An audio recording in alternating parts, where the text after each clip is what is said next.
August 24th, 79 AD. The day before, I came home, had dinner, took a bath, and went to sleep. It was just like a normal day, except I was very tired because the earth tremors were at it again. The ground shook so much it had been keeping me up for the last couple nights. Even though people said it was normal, I was still on edge. I guess the last few nights hadn't been too bad, but this night was like nothing I had ever experienced. I couldn't sleep, so I just lay in bed for a while. I stared at the ceiling, counting the stone blocks in the wall, hoping something would drift me off. Finally, I fell asleep. Just 2 hours later, I was jolted awake to what seemed like a nightmare.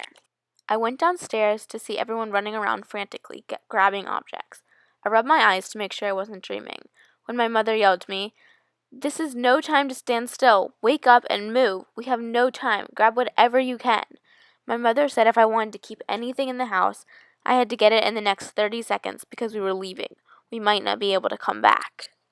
I looked around and saw the few coins my father earned on the docks unloading the merchant's goods yesterday. My father will be pleased I remembered the money. I looked down and noticed I was in my night clothes. I grabbed my toga and threw it over my head. I grabbed a loaf of bread and a jug of oil on the mantel. My mother was frantic. She was running in circles trying to collect as much as possible. My father was outside yelling at our slaves to help us. My younger brothers sat and cried quietly, huddled in a corner of our kitchen. When I saw they were frightened, I went to comfort them. Mother said we must leave immediately, so I took them by the hand and walked out the door. We left and didn't say goodbye to anything. We had no idea that we might not see our home again. I was 15 years old. I understood there was a volcano. We were used to the volcano's behavior. I could never imagine the destruction that was to occur. We ran to the forum to find our neighbors.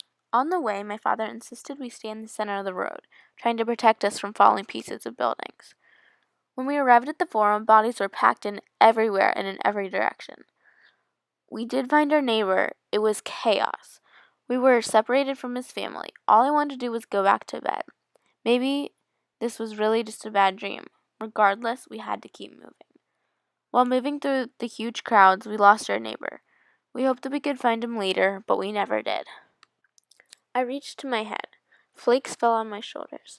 The air smelled smoky. I looked up, and the ash was coming down quickly.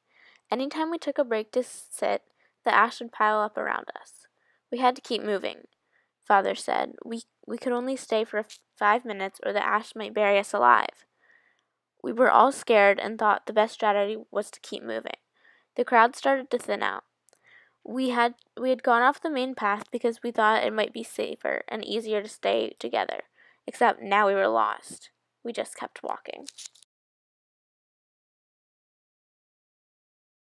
We walked for what felt like days. We could see the sun trying to come through the clouds. Finally, when the sun came, we felt some relief. It was morning and we were alive.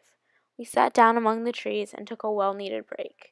We knew we were safe, but we refused to think it was over. I let my brother put his head down on my lap, and we fell asleep.